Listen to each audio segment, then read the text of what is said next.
Christmas நல்வாழ்த்துக்கள். மாண்புமிகு தமிழ்நாடு முதலமைச்சர் மக்கள் முதல்வர் முத்துவேல் கருணாநிதி ஸ்டாலின் அவர்கள் ஆட்சி பொறுப்பினை ஏற்ற பிறகு சிறுபான்மை நலத்துக்காக ஒரு துறையை உருவாக்கி சிறுபான்மை மக்களுடைய நலன் காப்பதற்காக பல்வேறு திட்டங்களை அறிவித்து இன்றைக்கு அதை செயல்படுத்தி கொண்டு வருகிறது. அதில் கிறிஸ்துவ தேவாலயங்கள் பராமரிப்பு, பள்ளிவாசல்கள் பராமரிப்பு, இதற்காக தலா 10 கோடி ரூபாய் வழங்கப்பட்டு பல்வேறு பள்ளிவாசல்கள், தேவாலயங்கள் பராமரிப்புக்காக அந்த நிதியை ஒதுக்கீடு செய்யப்பட்டுள்ளது. அது மட்டுமல்ல, நீண்ட காலமாக பாரம்பரியமாக உள்ள 400 ஆண்டு காலம் 200 ஆண்டு காலத்துக்கு மேற்பட்டு உள்ள அங்கே தர்காக்கள், தேவாலயங்களுக்கு சிறப்பு நிதியாக 10 கோடி ரூபாய் வழங்கி அதையும் தலா 2 கோடி ரூபாய் ஒவ்வொரு தேவாலயத்துக்கென்று வழங்கப்பட்டு வருகிறது.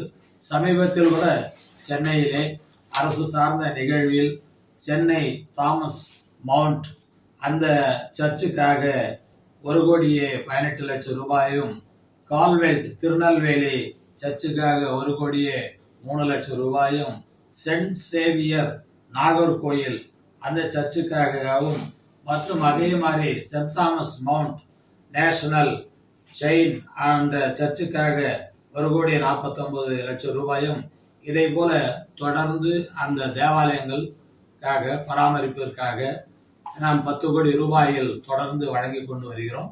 அது மட்டுமல்லாமல் சிறிய சிறிய தேவாலயங்களுக்கும் சுற்றுச்சுவர் அமைக்கின்ற பணி, குடிநீர் வசதிகள் செய்கின்ற பணி, கழிப்பிட வசதிகள் செய்கின்ற பணி, அடித்தளம் சாலைகள் அமைக்கின்ற பணிக்கும் 10 கோடி ரூபாய் தனியாக ஒதுக்கீடு செய்து அந்த பணியும் நடைபெற்று கொண்டே இருக்கிறது.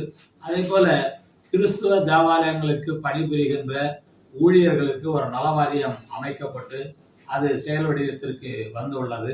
அதே போல புனித பயணமாக கிறிஸ்தவர்கள் ஜெருசலம் செல்வதற்காக ஒரு ஆண்டுக்கு 600 நபர்களுக்கு செல்வதற்காக நிதி ஒதுக்கீடு செய்து 2,35,85,000 ரூபாய் அந்த நிதியை ஒதுக்கீடு செய்யப்பட்டுள்ளது.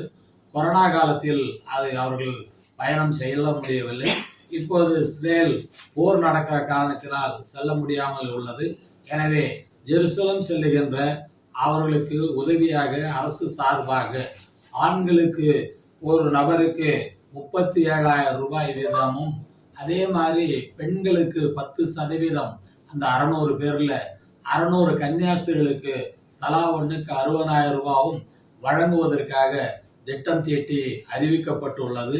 எனவே கிறிஸ்தவ மக்கள் புனித ஜெருசலம் பயணத்தை மேற்கொள்ளுகின்ற நேரத்தில் அரசுக்கு கவனத்திற்கு எடுத்து சென்று பதிவு செய்து அந்த யாத்திரையை முடித்து வந்த பிறகு மீண்டும் அதனுடைய விபரத்தை கொடுக்கின்ற நேரத்தில் அவர்களுக்கு அந்த நிதியை ஒதுக்குவதற்காக நம்முடைய துறை சார்பாக தயார் நிலையில் உள்ளது என்பது இந்த கிறிஸ்துமஸ் நல் நிகழ்ச்சியில் வாழ்த்து செய்தியில் இதில் இணைத்து சொல்ல கடமைப்பட்டிருக்கின்றேன்.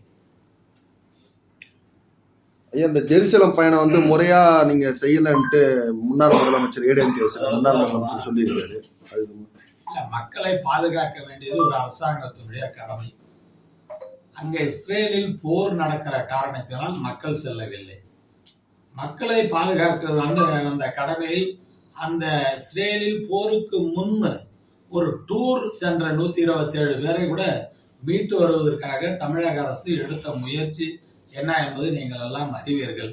எனவே ஒரு பொறுப்புள்ள முதலமைச்சராக இருந்தவர், எதிர்கட்சி தலைவராக இருப்பவர், அந்த மக்களை சிரமப்படுத்துவதற்காக இந்த காலகட்டத்தில் போர் நடக்கின்ற நேரத்தில் அங்கே ஜெருசலம் செல்ல திராவிட முன்னேற்ற கழக அரசு எந்த விதமான நடவடிக்கை எடுக்கவில்லை என்று சொல்வது அது வேடிக்கையான விஷயம். அதே நேரத்தில் திடீரென்று இந்த பாசம் எப்படி வந்தது என்பது உங்களுக்கே தெரியும். அவர் பாஜகவிலிருந்து தன்னுடைய கட்சி கூட்டணியிலிருந்து விலகிவிட்டதாக சொல்லுகின்ற ஒரு செய்திக்கு இது ஒரு செய்தி. சிறுபான்மை மக்களை ஏமாற்றுவதற்காக அவர் சொல்லுகிறார் என்பது எல்லா ஒட்டுமொத்த மக்களும் அதை பேசிக்கொண்டே இருக்கிறார்கள். எனவே ஜெருசலம் செல்லுகின்ற அந்த யாத்திரைகளுக்கு தமிழக அரசு சார்பாக நிதியினை ஒதுக்கீடு செய்து விளம்பரம் செய்யப்பட்டுள்ளது.